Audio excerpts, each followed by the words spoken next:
Ce jour est enfin arrivé. Le jour où je parlerai d'un film de Christopher Nolan. Bonjour à tous, aujourd'hui plein feu sur Interstellar, le nouveau film de Christopher Nolan. Au casting, on retrouve Matthew McConaughey, Anna Thaoué, Michael Caine, son acteur fétiche, John Niglo, Casey Affleck, Matt Damon, Jessica Chastain, Topher Grace, Mackenzie Foy, qui ai-je oublié également, Wes Bentley, David Jazzy, ainsi que Timothée Chalamet. L'histoire est celle de notre bonne vieille Terre qui est en péril, puisqu'elle est en train de mourir, lentement mais sûrement. Toutes les ressources naturelles, enfin surtout la nourriture, est en train de mourir. Les animaux, la végétation, la plantation, enfin tout est en train de partir en vrille. Donc ce qui va forcément poser problème à l'humanité, puisqu'on a besoin de nourriture pour vivre. On suit Cooper, qui est un agriculteur et un père de famille, qui va effectuer une toute dernière mission, un sauvetage de l'humanité, de l'espèce humaine, qui est de partir dans l'espace et passer à travers un trou de verre qui se situe tout près de l'orbite terrestre. Un trou de verre, une sorte de trou noir qui permet de voyager à travers d'autres dimensions ou d'autres galaxies, enfin on ne sait pas trop. Et ainsi tenter de trouver une planète colonisable. Colonisable, ouais, bon, peut-être, enfin une planète qu'on pourrait coloniser. Et ainsi sauver l'espèce humaine d'une mort certaine. Alors, ça va être compliqué, je vous le dis tout de suite, ça risque d'être un peu long et assez laborieux, puisque si j'ai affiché Christopher Nolan sur mon bureau, c'est bien qu'il y a une raison précise, c'est que c'est sans nul doute le cinéaste que je préfère, d'entre tous. J'aime son style, c'est un style qui me parle et je m'éclate à chaque fois à regarder l'un de ses films. Donc j'attendais ce moment avec impatience de pouvoir parler d'un film de Christopher Nolan. Christopher Nolan a la particularité de faire des films très réalistes, profonds, à la fois intellectuels et émotionnels. Pour moi, il a commencé à passer dans la catégorie chef-d'œuvre à partir de Batman Begins. Donc, au moment où il a eu accès à du gros financement à Hollywood, puisque son style, enfin, du coup, il a un petit peu différé en ayant un peu plus d'argent, puisqu'il a commencé à faire des blockbusters hollywoodiens. Et c'est là qu'on a vu un petit peu la différence, c'est que il fait des blockbusters hollywoodiens avec la profondeur émotionnelle et intellectuelle d'un film d'auteur. Quasiment. C'est-à-dire qu'il écrit très bien ses personnages, il écrit très bien son récit, puisqu'il c'est un auteur dans l'âme, Christopher Nolan. Il écrit absolument tous ses films. Interstellar, il l'a d'ailleurs écrit avec son frère, Jonathan. C'est Jonathan Nolan qui avait d'abord écrit le script pour Steven Spielberg, qui l'a refusé en bloc. Donc du coup, Jonathan a refilé le script à son frangin, et ensemble, ils ont repeaufiné le truc pour devenir Interstellar. Donc je disais, il a commencé à devenir différent quand il a eu du gros budget hollywoodien avec Batman Begins. Je reste totalement bluffé par le résultat de ce qu'il a réussi à faire avec la trilogie Dark Knight. Parce que comment peut-on réussir un truc, c'est-à-dire un truc totalement dingue, c'est de prendre un concept plutôt infantile, qui est destiné à un jeune public, un concept qui est Batman, tout simplement, donc qui est issu d'une bande dessinée avec un justicier qui tente de faire la loi dans une ville. de faire respecter les lois. Donc un truc plutôt divertissant justement pour les adolescents. Et prendre un concept aussi jeune et le transposer dans un film noir, profond, intellectuel, émotionnel. Il n'y a que lui qui pouvait faire un truc pareil. Comment peut-on réussir à faire un truc, prendre un concept irréaliste et en faire transposer un concept réaliste qui pourrait se passer dans notre monde. Enfin, j'exagère un peu la chose, mais qui soit en tout cas très réaliste et très profond, émotionnellement et intellectuellement. C'est quand même assez bluffant. Il n'y a vraiment que Christopher Nolan qui aurait pu faire un truc pareil. Moi, je reste scotché par le truc. On aime ou on n'aime pas. Mais ça reste pour moi une révolution cinématographique. C'est vraiment du nouveau cinéma et c'est tout à fait le genre de film que j'aime, moi justement. Les films assez humains.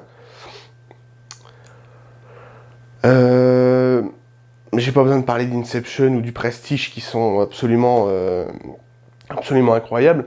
Même si là je suis assez dithyrambique sur sa filmographie, puisque oui, comme j'ai dit, j'adore Christopher Nolan et je m'éclate devant tous ses films. N'empêche que quand je vais parler d'Interstellar là, dans quelques minutes, parce que je parle d'abord de Nolan pour vous expliquer un petit peu son style, mais je resterai impartial sur Interstellar quand même. De toute façon, ces trois premiers longs métrages, à savoir Following, Memento et Insomnia, sont de très bons films, mais n'empêche que c'est pas forcément le type de film que je me remettrai pour bien me divertir et en prendre plein la tête niveau émotion ou niveau intellect. Parce que c'est pas... Enfin, ces films sont très très bien, mais c'est pas le genre de film qui m'éclate le plus.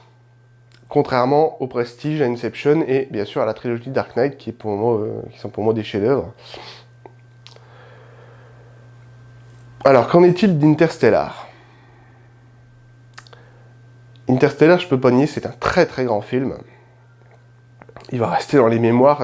Je pense qu'il sera très bien noté par la critique et par la critique presse comme pour les spectateurs. C'est un très grand film, limite pour moi un chef-d'œuvre. N'empêche que j'ai eu un peu de mal quand même à rentrer dedans. À rentrer dans l'univers et surtout dans les personnages. Christopher Nolan a une particularité également, en plus, c'est qu'il écrit très bien son récit et ses personnages dans son récit. Il bichonne constamment ses personnages, il les écrit très très bien d'une façon unique, qui les rend très complexes justement, qui les rend très noirs, très sombres, avec tout justement cet aspect de complexité assez noir qui gravite autour. Et il le fait très très bien. Le problème que j'ai avec Interstellar, c'est que, bien qu'il soit absolument génialissime, il s'intéresse davantage à son thème, son concept hyper mystérieux, donc qui est de voyager à travers des trous de verre, à travers l'espace et le temps, donc un truc très très complexe, qu'il garde forcément secret, puisque c'est un film qui reste quand même très mystérieux. Mais il s'intéresse davantage à son concept qu'à ses personnages. Bien que ces personnages sont très très bien écrits dans Interstellar, hein. Ça, il n'y a aucun souci là-dessus, hein. Le film est très, très, très touchant. Mais j'ai l'impression qu'ici, je dirais que c'est le film le moins humain de sa filmographie. Il s'intéresse plus à son concept, ce qui est assez étrange, ce qui change un petit peu. Donc forcément, ça me plaît un petit peu moins, ce genre de choses. Surtout que le thème, le concept de base de SF, qui m'a rappelé un petit peu le concept ce qui avait été fait dans Contact avec Jodie Foster, qui était un très bon film, hein. Mais c'est pas forcément le concept que j'apprécie le plus. moi personnellement. Euh, je dirais qu'Interstellar est le film le plus complexe, le plus intellectuel de sa filmographie et un des films les plus intellectuels que j'ai pu voir de ma vie. On ne peut pas comprendre Interstellar après un premier visionnage, c'est impossible. Il est beaucoup trop compliqué, il y a trop de choses à prendre en compte. C'est absolument démesuré, tout ce qu'il faut retenir, c'est très scientifique, ça part très très loin. Pour comprendre Interstellar, il faut vraiment le revoir plusieurs fois et analyser chaque scène, parce que sinon c'est un... Moi je suis sorti de la salle avec plein de points d'interrogation dans la tête. J'étais assez bouleversé du film, parce que le film est quand même assez long. J'étais assez bouleversé parce que c'est un film de Christopher Nolan et que c'est toujours un événement pour moi. Mais le film est très très long, il dure quand même 2h50. C'est 2h50 où on en prend plein la tête, niveau intellect, niveau émotion également. Puisque c'est un... Ce film est probablement le plus touchant de sa filmographie, personnellement. Après, ça c'est personnel, mais j'ai j'ai dû avoir les larmes aux yeux pas moins de 4 fois quand même. Ce qui est assez rare d'être autant touché, enfin pour moi, dans un film, même dans un film d'une durée de 2h50, je me souviens pas avoir eu plus de 4 fois les larmes aux yeux, dans 4 scènes différentes. Il y a des scènes très très touchantes, surtout avec Cooper et Murphy, le père et la fille. Il y a des scènes absolument dingues qui sont très très touchantes et superbement bien réalisées. Encore une fois, comme j'ai dit tout à l'heure, il bichonne très bien ses personnages. Nolan, il les écrit parfaitement bien.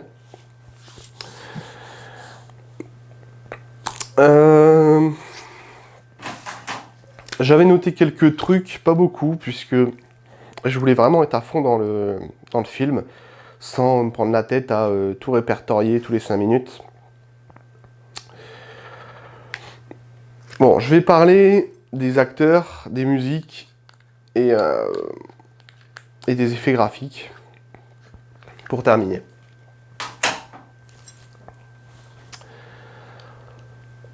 Les acteurs sont absolument géniaux, c'est un casting nolanien, comme j'aime l'appeler, puisque le casting de Nolan, il aime prendre des grands acteurs et les mettre tous ensemble dans le même panier, c'est-à-dire faire un casting large comme ça c'est l'effet Nolan. Donc les acteurs sont absolument géniaux, c'est des grands acteurs.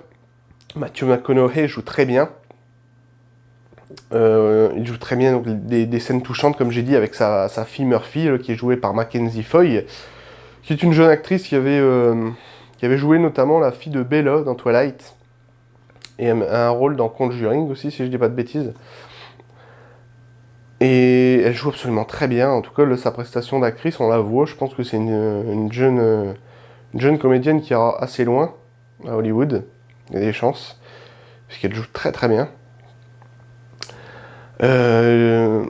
Anna Thaoué, pas besoin de la citer, ça reste Anna Thaoué, elle est absolument magnifique cette actrice. Michael Caine, son acteur fétiche dont on ne se lasse absolument pas. John Niglo, très grand acteur également. Topher Grace qui joue un petit rôle. Casey Affleck aussi qui est là par moment. Jessica Chastain, une inoubliable actrice que beaucoup aiment. Ouais, c'est à peu près tout. En termes de casting, voilà, bon, il n'y a pas de souci, c'est des grands acteurs, de toute façon, ils connaissent leur travail, et surtout sous la direction de Nolan. Comme j'ai dit, forcément, il bichonne ses personnages, donc forcément, il bichonne bien ses acteurs pour nous transmettre un maximum d'émotions dans le jeu des acteurs, et tant mieux. Les musiques. Sujet sensible. La bande originale a été composée une fois de plus par Hans Zimmer, puisque Christopher Nolan et Hans Zimmer sont comme ça, comme deux doigts de la main, ils ne se séparent jamais.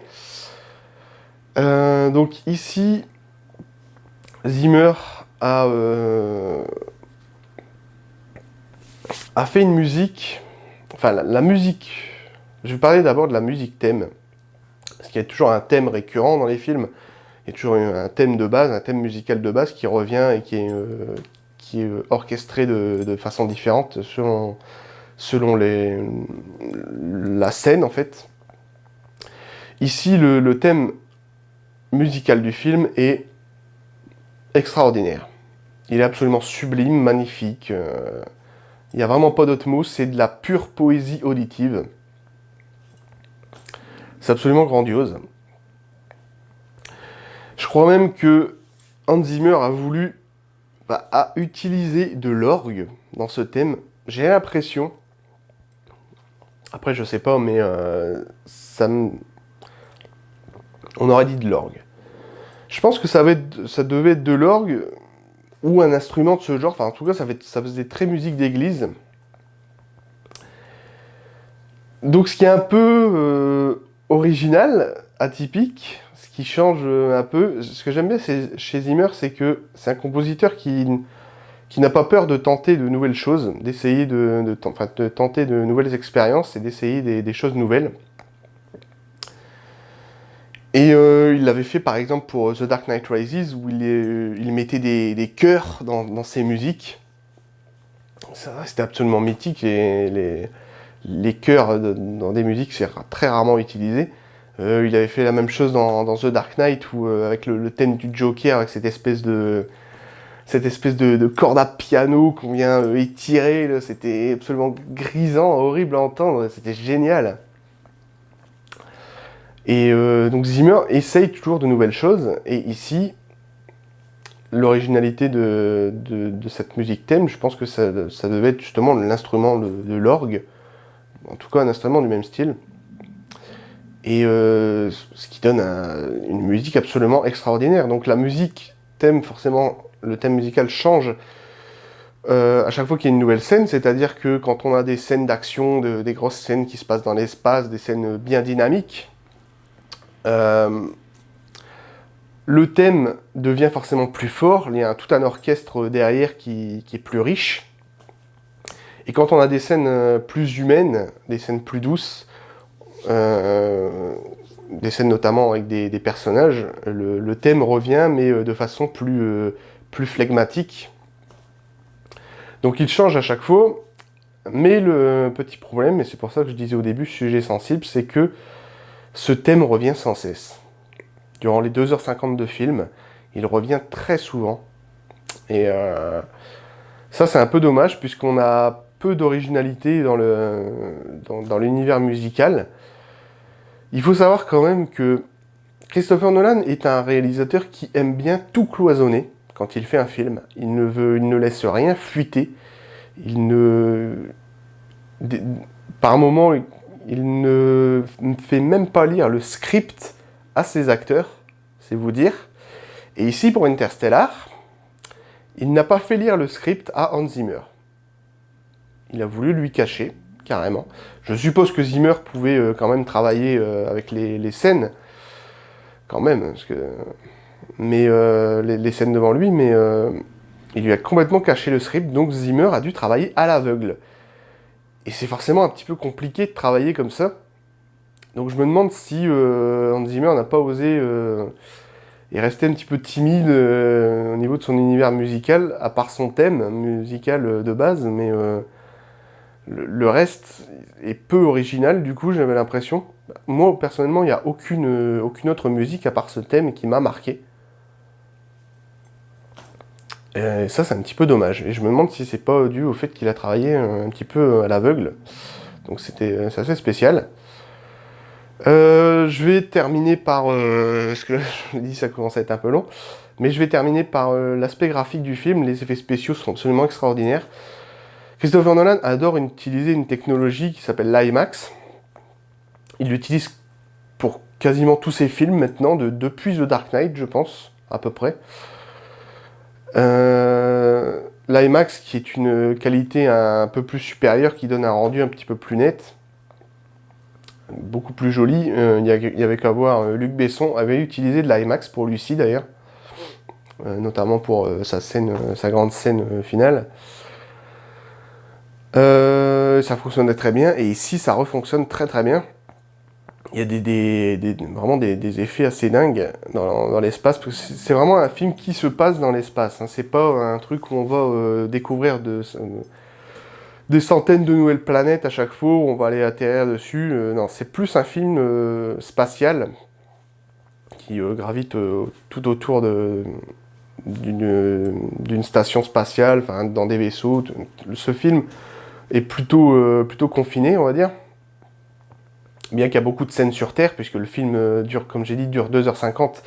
Et comme j'ai dit également tout à l'heure, il aime bien structurer ses personnages et enfin, bien les placer dans son récit. Donc forcément, il y a beaucoup de scènes sur Terre.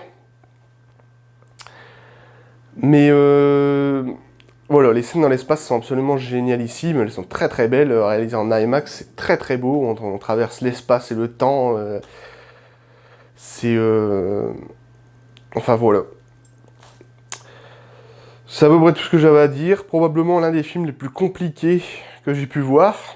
À tel point que j'ai l'impression que le spectateur... Enfin moi, je me suis retrouvé comme une sorte de dieu en cage. Puisque dans ce film, on a la possibilité de tout voir sans pouvoir interagir avec l'univers.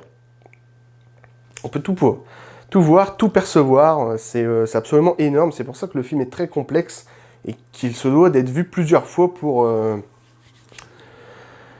comprendre. Donc je peux pas forcément vous en parler pendant 2 heures, déjà sans vous spoiler. Et, de toute façon, je n'ai pas compris le film en une fois. C'est beaucoup trop complexe. Et le film est sans nul doute le plus touchant de sa filmographie, enfin pour moi. Voilà. Le film le plus intellectuel et le plus touchant.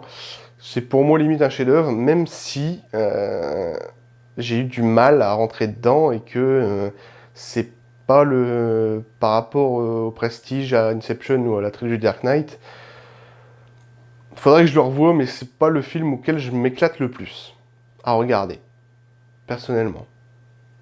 Donc c'est bien, moi ça me permet de rester impartial et pas de dire vive Nolan, même si j'adore ce réalisateur. C'est pas. Il peut avoir quand même des défauts. De toute façon, la trilogie Dark Knight est bourrée de défauts. Ça, c'est clair et net, mais c'est un petit peu ce qui fait son charme, et moi, c'est ce que j'aime. C'est le type de film que j'aime. Enfin bref, voilà. Je crois qu'on va s'arrêter là. Je vous l'ai dit, c'était assez long, assez laborieux, mais voilà, je ne peux que vous conseiller d'aller voir Interstellar. Oui, 2h50 de film chez Nolan, bien sûr que ça vaut le coup, ça reste toujours un événement, Nolan, et je ne peux que vous conseiller d'aller le voir. Voilà, c'est tout pour aujourd'hui. N'oubliez jamais que le cinéma est un art et qu'il se traite avec intellect et émotion. Ciao!